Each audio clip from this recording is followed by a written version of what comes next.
কোরআন নাজিল হয়েছিল একটি মাস, সেই মাসটার নাম হচ্ছে রমাদান মাস। জোরে বলেন কি মাস? শাহরু রমাদানাল্লাযী উনজিলা ফীহিল কুরআন হুদাল লিন্নাসি ওয়া বায়্যিনাতিম মিনাল হুদা ওয়াল ফুরকান। জোরে পড়েন আল্লাহু আকবার। আল্লাহ পাক রব্বুল আলামিন বললেন, আমি এই রমাদান মাসে কোরআনুল কারীম নাজিল করলাম। আমরা বললাম, আল্লাহ কেন নাজিল করলেন? আল্লাহ বললেন, হুদাল লিন্নাস, মানুষের জন্য। কাদের জন্য? কথা কয় না। আপনারা মানুষ নাকি গরু ছাগল? তার মানে আমাদের কথা কয় না। কাদের জন্য? গরু ছাগলের জন্য। গরু ছাগলদের কি আল্লাহ মনে হয় ইমানদার বানাবে তাই মনে হয় কোরআন নাজিল করছে নাকি? কথা কয় না। আমার দিকে খেয়াল করেন, গরু ছাগলদের জন্য কোরআন নাজিল হয় নাই, হুদাল লিন্নাস, মানুষদের জন্য কোরআন আল্লাহ তাআলা নাজিল করেছে। ও সাবজেক্টে পড়ে যায়। তাহলে রমাদান মাসে কোরআন নাজিল হওয়ার কারণে 12 মাসের ভিতরে শ্রেষ্ঠ মাস হচ্ছে রমাদান মাস, ঠিক কি না? সম্মান, কোরআন নাজিল হওয়ার কারণে রমাদান মাসের সম্মান বাড়ায় দিছে কে? এবার আসেন, এই রমাদান মাসের ভিতরে একটা রাত আছে, শ্রেষ্ঠ রাত। সেই রাতটার নাম হচ্ছে লাইলাতুল কদর। এই কদরের রাত্রি কোরআনুল কারীম নাজিল হয়েছে 365 দিন। এই 365 দিনের ভিতরে একটি শ্রেষ্ঠ দিন, তার নাম হচ্ছে লাইলাতুল কদর। তার মানে বোঝা গেল, কোরআন নবীর পরে নাজিল হওয়ার কারণে নবী শ্রেষ্ঠ নবী হয়ে গেল, তার সাথে কারো তুলনা নাই। কোরআন রমজান মাসে নাজিল হওয়ার কারণে শ্রেষ্ঠ মাস হয়ে গেল, তার কোনো তুলনা নাই। 365 দিন, তার ভিতরে এমন একটি রাত লাইলাতুল কদর। এই দিনে কোরআন নাজিল হওয়ার কারণে তার সম্মান আল্লাহ বাড়ায় দিল। এই লাইলাতুল কদর কি রাত জানেন নাকি? যদি কোনো ব্যক্তি লাইলাতুল কদর নিজের জীবনে পায়, আর ওই লাইলাতুল কদরে যদি আল্লাহর কাছ থেকে জীবনের গুনাহগুলো মাফ করাই নিতে পারে, তার জীবনের যত গুনাহ আছে ওই রাতে আল্লাহ তাআলা সব গুনাহগুলো মাফ করে দেয়। সুবহানাল্লাহ। তাহলে বোঝা গেল, কোরআন যেখানে সম্মান, কোরআন যেখানে আত্মমর্যাদা, কোরআন যেখানে শান্তি আছে, কোরআন নাই যেখানে শান্তি নাই সেখানে। এটাই বাস্তবতা। এবার আসেন, তাহলে আপনাদেরকে বোঝাচ্ছিলাম যে কোরআন মানুষকে কত সম্মানিত করে, কোরআন একটা রিহাল কাঠকে কত সম্মানিত করে, কোরআন একটা গিলাফকে কত সম্মানিত করে। আপনাদের এলাকার যে ইমাম সাহেব, ওই ইমাম সাহেবকে আপনারা সম্মান করেন না? কথা কয় না। করেন কেন বলেন তো? কোরআনের জন্য। কিসের জন্য? আমি যে এখানে বসে কথা বলতেছি, আমাকে যে দূর থেকে নিয়ে আসছেন দাওয়াত দিয়ে, কিসের জন্য? নাকি এখানে আমি আমাদের বাংলাদেশের মমতাজের গান বলবো? কথা কয় না। ফাইটা যায় বলবো? তা ওই যদি বলি, তা আপনাদের পার জুতা আর আমার গাল একটাও থাকবে না। কথা কয় না। যে হুজুরকে নিয়ে আসলাম কোরআন দেওয়ার, কোরআন পড়ার জন্য, কোরআনের কথা বলার জন্য, এসে গান বাজনা বলে, তার মানে কি? ঠিক না? সম্মানিত ভাইরা আমার, বাপজারা আমার, এই জন্য আমি আপনাদের সামনে সূরাতুত তাহা এর 124, 25, 26 নম্বর আয়াত তেলাওয়াত করেছি। যদি কোনো ব্যক্তি নিজের জীবন থেকে কোরআনকে সরিয়ে দেয়, তার জীবনে কি হবে? আজকে সমাজের ভিতরে অধিকাংশ মানুষের জীবনে কোরআন নাই, অধিকাংশ মানুষ কোরআনের সাথে তার সম্পর্কও নাই। আজকে নিজের জীবনের সাথে মিলাবেন, কার জীবনে কোরআন আছে, কার জীবনে কোরআন নাই। আমি কি এবার আলোচনায় ঢুকতে পারি ভাই? ঢুকবো এবার? এবার কিন্তু মূল আলোচনায় যাচ্ছি। এতক্ষণ সারমর্ম, ভূমিকা, সমস্ত রকম আপনাদেরকে বোঝাচ্ছিলাম, এবার মূল পয়েন্টে ঢুকে যাচ্ছে। তাহলে আলোচনার বিষয় হচ্ছে, আপনারা কালকে যখন চায়ের দোকানে বসে বসে আমাকে নিয়ে সমালোচনা করবেন, তখন ওইখানে বলবেন যে হুজুর আলোচনা করে গেছে যার জীবনে কোরআন নেই তার দুনিয়ায়ও শাস্তি কি, আখিরাতে শাস্তি কি। বলতে পারবেন তো ইনশাল্লাহ? কেননা এর ভিতরে অনেক বক্তা আছে আমার থেকে ভালো জানে। চায়ের দোকানে বসে বসে কিছু মানুষ সমালোচনা করবে, তো এই জন্য আগে থেকে বলে গেলাম। তো সবাই রেডি আছেন তো? ঠিক আছে। আল্লাহ পাক রব্বুল আলামিন সূরাতুত তাহা এর 124 নম্বর আয়াতের ভিতরে বলেন, ওয়ামান আ'রাদা আন যিকরি ফাইন্না লাহু মাঈশাতান দানকা ওয়া নাহশুরুহু ইয়াওমাল কিয়ামাতি আ'মা। জোরে পড়েন আল্লাহু আকবার। আর একটু জোরে বলেন আল্লাহু আকবার। কোরআন তেলাওয়াত করা শেষ হবে যখন আল্লাহু আকবার বলে চিৎকার মারবেন তখন, ঠিক আছে তো? কোরআন যখনই তেলাওয়াত শেষ হবে সঙ্গে সঙ্গে আল্লাহু আকবার বলে চিৎকার করবেন। আপনি যদি কোরআনের মজলিসে বসে আল্লাহু আকবার সুবহানাল্লাহ আলহামদুলিল্লাহ বলতে পারেন, বিশ্বাস করেন আপনার আর আসমানের ভিতরে যতটুকু খালি জায়গা আছে, আপনার আমার নবী বলেন ওই জায়গাটুকু আল্লাহ তাআলা রহমত দিয়ে, বরকত দিয়ে, নেকি দিয়ে আপনার জন্য ভরপুর করে দেয়। সুবহানাল্লাহ কোন। তাহলে আপনারা যদি আল্লাহু আকবার বলেন, সুবহানাল্লাহ বলেন, আলহামদুলিল্লাহ বলেন, আপনাদের লাভ না লস? লাভ। সুতরাং আল্লাহু আকবার একটু জোরে বলা যাবে তো? ঠিক আছে।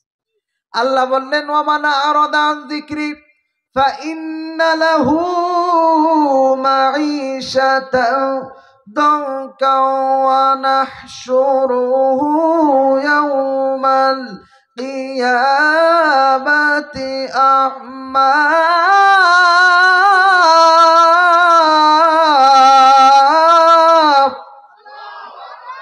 আর একটু জোরে। আল্লাহ বললেন বান্দা ওয়ামান আ'রাদা আন যিকরি, দুনিয়ার জমিনে যারা আমার জিকির থেকে সরে থাকে, জিকিরের ব্যাখ্যা হচ্ছে তাফসীর কারকগণ বলেন কোরআন, অর্থাৎ দুনিয়ার জমিনে যারা কোরআন থেকে বিচ্ছিন্ন অবস্থায় আছে তাদের জীবনে শাস্তি আছে দুইটা। জোরে বলেন কয়টা? জোরে বলেন। এই দুইটা শাস্তি আপনি আমি শুনে যাব ইনশাআল্লাহ। কোরআন থেকে যারা বিচ্ছিন্ন থাকে, কোরআনের সাথে যাদের সংযোগ নাই, তাদের জীবনের শাস্তি আল্লাহ তাআলা দুইটা। তার ভিতরে একটা শাস্তি দুনিয়ায় আর একটা শাস্তি হচ্ছে আখিরাতে। এবার আসেন দুনিয়ার শাস্তি কোনটা? আমরা বললাম আল্লাহ আপনি কি শাস্তি দেবেন? আল্লাহ বলেন শোনেন বান্দা, শোনো শোনো শোনো।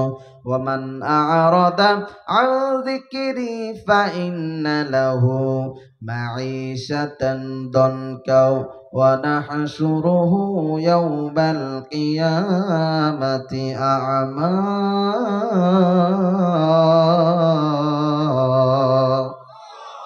আল্লাহ বললেন মাঈশাতান দানকাও, দুনিয়ার ভিতরে যা কিছু করবে কোনো কিছুতে শান্তি থাকবে না।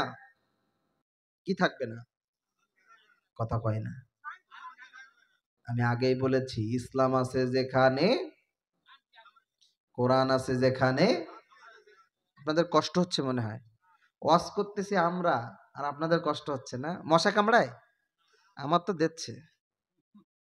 সম্মানিত ভাইরা আমার, বাপজানা আমার, যে কথা বলছিলাম কোরআনের সাথে যদি সম্পর্ক না থাকে, আল্লাহ বললেন দুনিয়ায় তার প্রথম শাস্তি, দুনিয়ায় কোনো কিছুতে শান্তি পাবে না। কথা কার?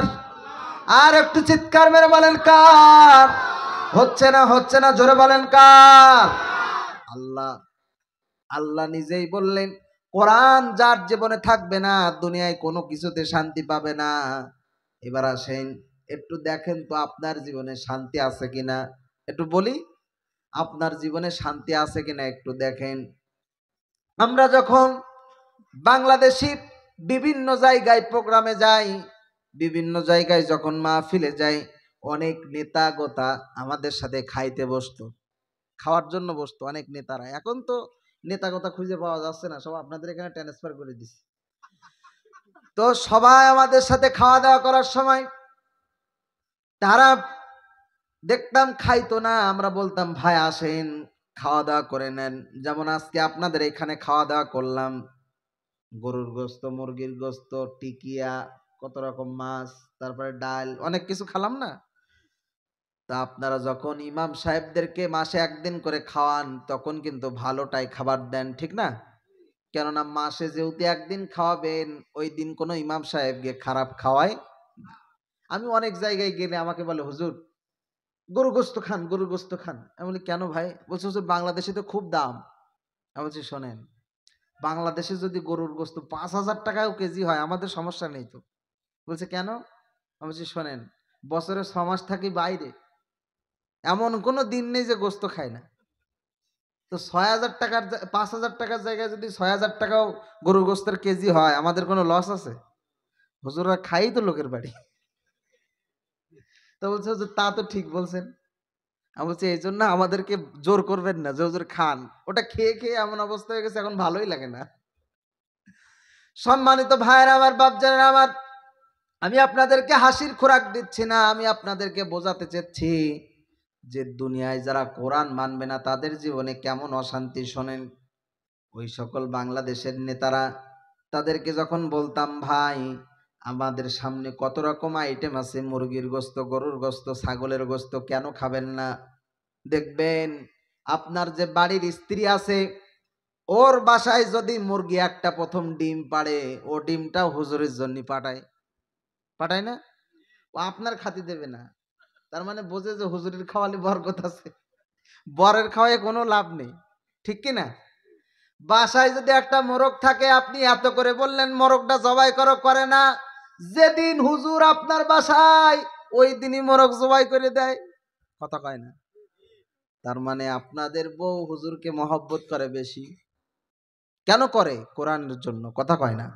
আবার এমনি মহব্বত মনে করেন না, কোরআনের জন্য মহব্বত করে। সম্মানিত ভাইরা আমার, তাদেরকে যখন বলি এত রকম আইটেম দেখলেই তো জিভে নাল চলে আসে, জিভে পানি চলে আসে, আপনি খাবেন না কেন? বলছে হুজুর আমার ডায়াবেটিস। আমার কি? কথা কয় না? এই কথা বলেন একটু। ডায়াবেটিস, এর ভিতরে ডায়াবেটিসের রোগী আছে নাকি? আপনারা থাকলেও রাগ করেন না, আপনাদের কথা বলছি না কিন্তু, আমি কিন্তু আমাদের কথা বলছি। ডায়াবেটিস। আমি মনে মনে চিন্তা করলাম ডায়াবেটিস ঠিক আছে, দেখি তো এর পিছনের ব্যাকগ্রাউন্ড খুঁজে দেখি তো। পিছনের ব্যাকগ্রাউন্ড খুঁজে দেখা গেল যে ওর জীবনে কোরআন নাই। ওর জীবনে কোরআনের মাহফিল যেখানে হয় ও গিয়ে সেখানে বাধা দেওয়ার চেষ্টায় থাকে। কোরআনের কথা যেখানে বলা হয় সেইটা কিভাবে বন্ধ করা যায় ও সেই চেষ্টায় থাকে। তো ওর ডায়াবেটিস থাকবে না তা আমার থাকবে? কথা কয় না। বলছে হুজুর আমার ডায়াবেটিস, সকালে একটা রুটি রুটি রাতে একটা রুটি, দুপুরে এক মুঠো ভাত, এর বেশি যদি আমি খাই হয়ে যাব কাইট। তার মানে ও বেশি খাইলেই মারা যাবে, বেশি খাওয়ার কোনো লাইন নাই। বলছে হুজুর খাইতে খুব মন চায় কিন্তু খাওয়া যাবে না, যদি খাই মাগার আমি আর নাই। সম্মানিত ভাইরা আমার, কিন্তু আপনি একজন কৃষক মানুষের দিকে খেয়াল করেন, যে সারাদিন ফজরের নামাজ পড়ে সারাদিন মাঠে ঘাটে শ্রম দেয়, তার দিকে আপনি খেয়াল করেন। ওর সামনে যদি আপনি 1 কেজি কেন 2 কেজি গরুর গোস্ত দেন, ও জায়গায় বসে মেরে দেবে, ওর কোনো সমস্যা হবে? আমি খেয়াল করলাম কি ব্যাপার, এর কিছু হয় না কেন? ওর হয় না এই জন্য দেখা গেল যে ও মাঠের ভিতরে নামাজ আদায় করে। সুবহানাল্লাহ। নামাজের রক্ত হয়ে গেলে গামছা বিছায় মাঠে নামাজ পড়ে এমন মুসল্লি আছে না? তার মানে ওর জীবনে কোরআন আছে, এই জন্য ওর জীবনে বরকত আছে। আর ওর জীবনে কোরআন নাই, এই জন্য ওর জীবনে বরকত নাই। কথা কি মিলতেছে? একটু মিলতেছে? হ্যাঁ, আরো মিলবে, আরো আপনাদেরকে বোঝায়। এবার আসেন আরো বোঝায়। শুধু তাই নয়, একজন ব্যক্তি কোটি কোটি টাকার মালিক, যখন আমরা বলি ভাই কেমন আছেন, বলে হুজুর খুব একটা ভালো নেই। তা কেন ভালো নেই?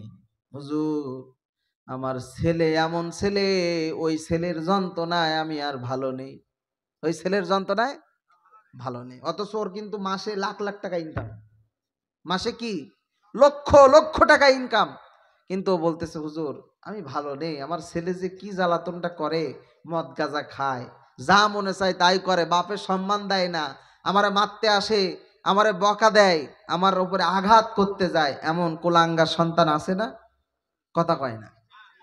ওই যে বড় লোকের পোলাপানি বেশি কিন্তু ক্ষতির দিকে যায়, বড় লোকের ছেলেরা এরাই কিন্তু বেশি খারাপ পথে চলে যায়, ঠিক কি না? তো ওনার জীবনেও খেয়াল করলাম, ওনার জীবনেও কোনো কোরআন নাই।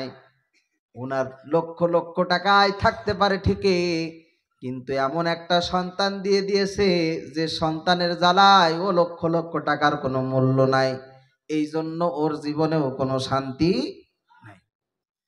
কিন্তু আপনি একটা রিক্সা চালক, একটা ভ্যান চালকের দিকে খেয়াল করেন, দেখবেন গরিব মানুষের ছেলেগুলা বেশিরভাগ কোরআনের হাফেজ হয়, ঠিক না?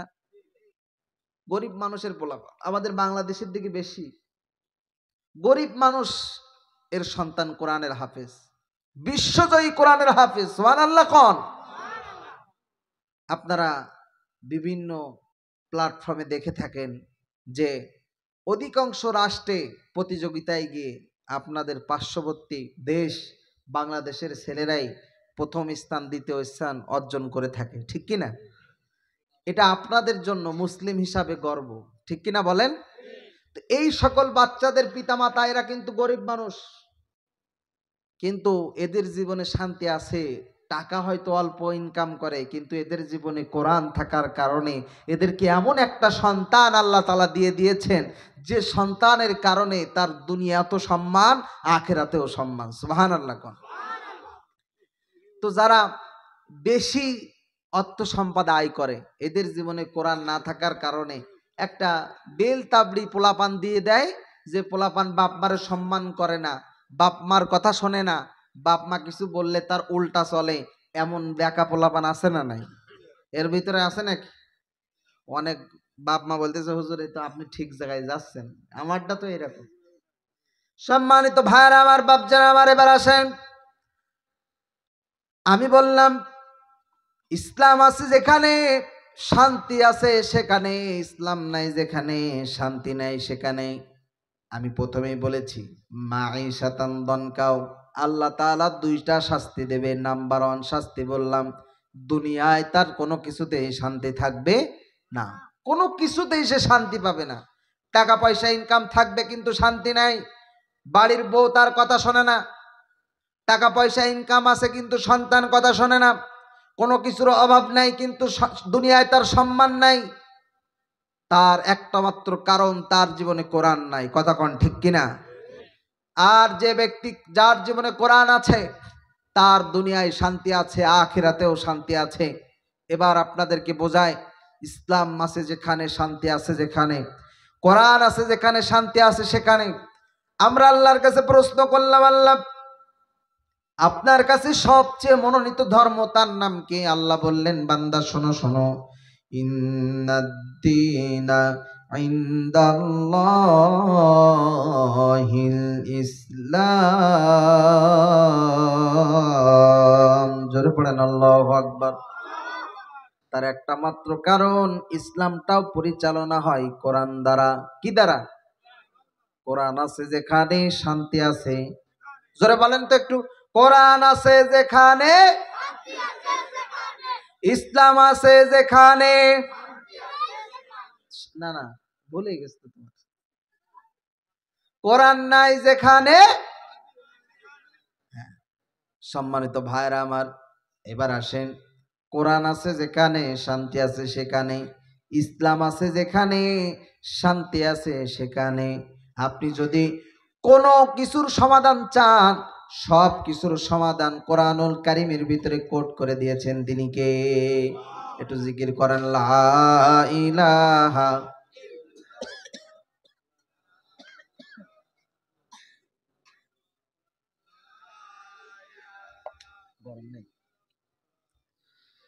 পাগল মোহন,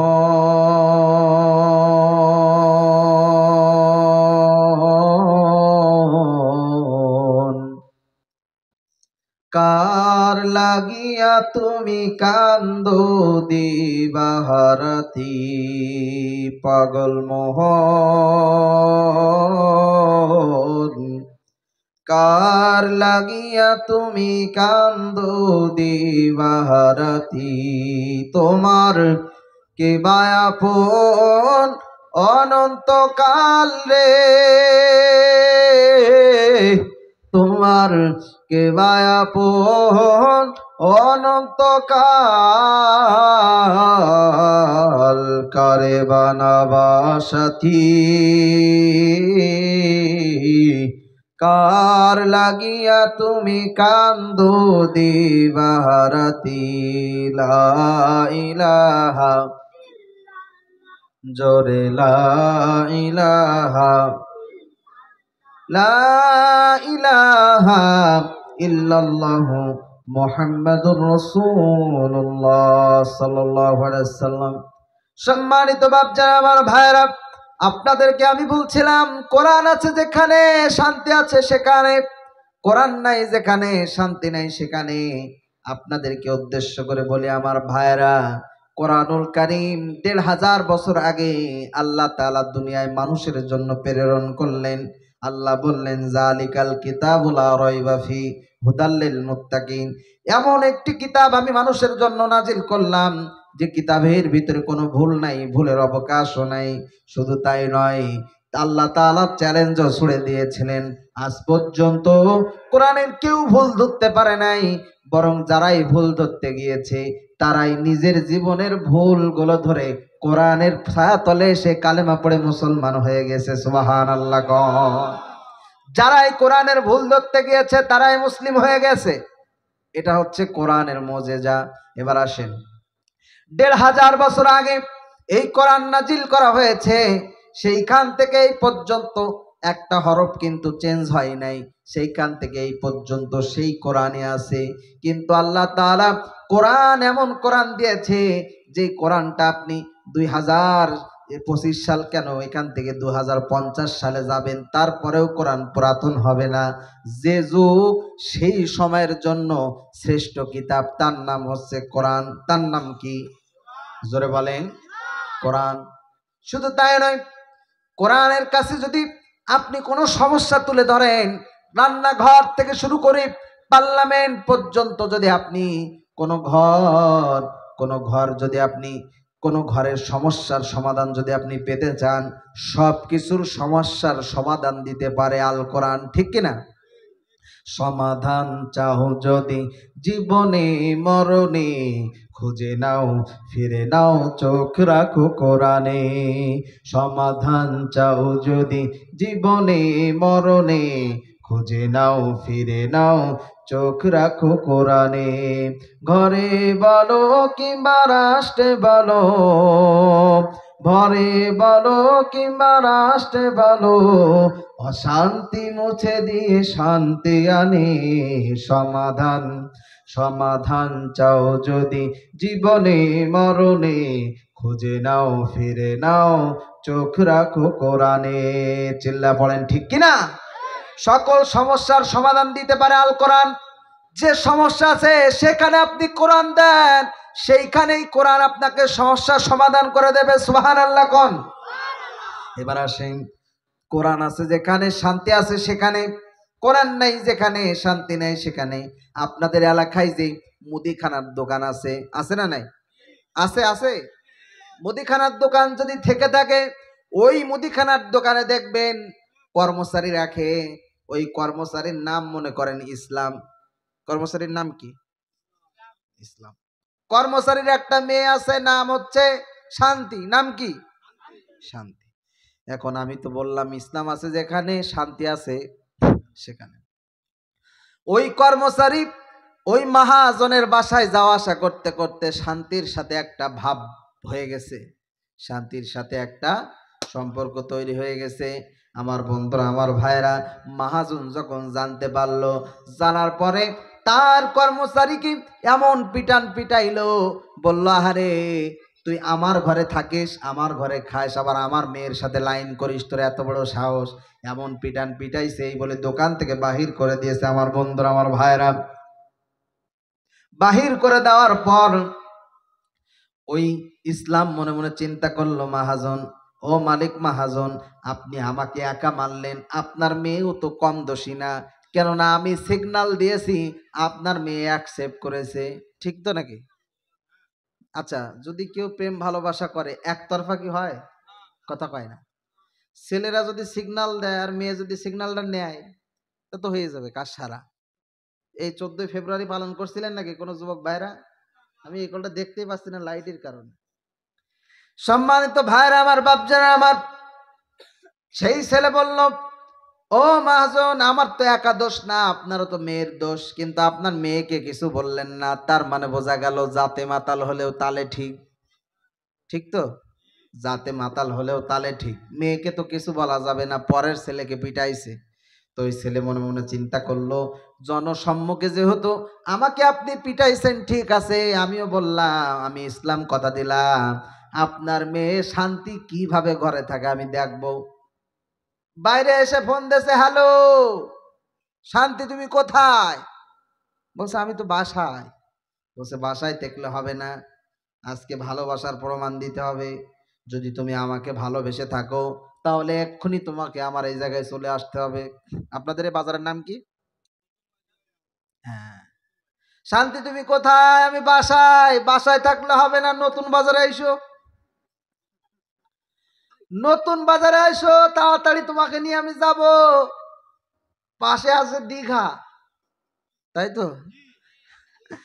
দীঘায় আমি বেশ কিছুদিন আগে ঘুরে গেলাম। সম্মানিত ভাইরা আমার, বাপজারা আমার, যেমন কথা তেমন কাজ। ইসলামের ফোন পে, শান্তি চলে গেছে।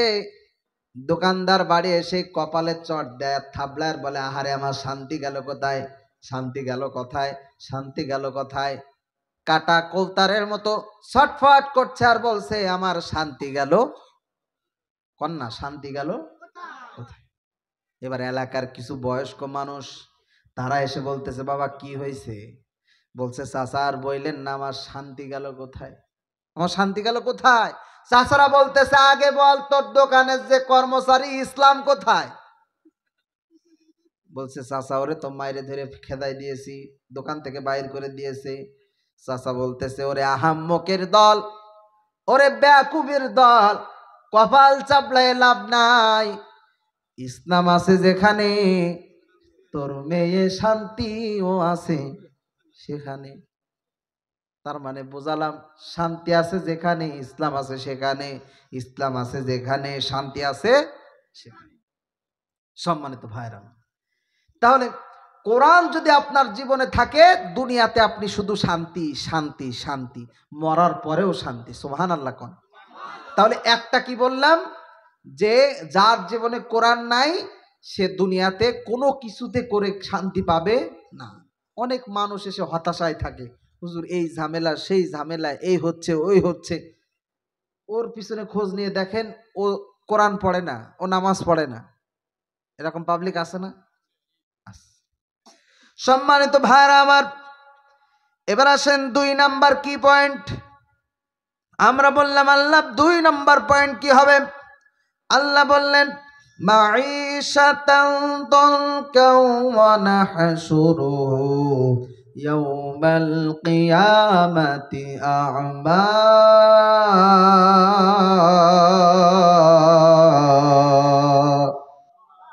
হইল না? জোরে বলেন আল্লাহু আকবার। আর একটু জোরে বলেন আল্লাহু আকবার। আল্লাহ বললেন 2 নাম্বার শাস্তি, তাদেরকে কঠিন কিয়ামতের দিন, কঠিন হাসরের ময়দানে তাদেরকে আমি অন্ধ করে তুলবো। কি করে তুলবে? তার মানে যার জীবনে কোরআন নাই, যে কোরআনকে মহব্বত করে না, যে কোরআন পড়ে না, যে নামাজ পড়ে না, যে রোজা রাখে না, যে হজ করে না, যে যাকাত দেয় না, তার মানে এক কথায় ইসলামের হুকুম আহকাম মানে না, ওই কঠিন হাসরের ময়দানে তাদেরকে আল্লাহ তাআলা অন্ধ করে তুলবে। জোরে বলেন কি করে তুলবে? অন্ধ করে তুলবে। এখন এর ভিতরে তো অনেক আসামি আমরা আছি, প্রস্তুত না, এটা কিন্তু বাস্তবতা, হাসির খোরাক না, বাস্তবতা। আল্লাহর কোরআন কি মিথ্যা? হ্যাঁ। এই যে কথাগুলো শুনতেছেন, একটু হাসির খোরাক নিয়েন না, একটু মনে মনে চিন্তা করেন যে আপনিও কিন্তু এই আসামি, ঠিক না? এখানে কয়জন ব্যক্তি 5 ওয়াক্ত নামাজ পড়ে? 5 ওয়াক্ত মসজিদের ইমামতি যে করে, তার কাছে যদি যখন জিজ্ঞাসা করি যে হুজুর কয়জন যায় মুসল্লিরা? তো বলবে যে 10-12 জন কিংবা এক কাতার, ঠিক না? তো ওই দিন আপনাকে আমাকে অন্ধ করে তুলবে। এইবার আসেন, অন্ধ করে তোলার পরে আবার তারা আবার আল্লাহর কাছে প্রশ্ন করবে। যারা অন্ধ হয়ে উঠবে তারা আল্লাহর কাছে প্রশ্ন করবে, আল্লাহর কাছে বলবে, ক্বালা রব্বি লিমা হাশারাতানি আ'মা ওয়া ক্বাদ কুনতু বাসীরা।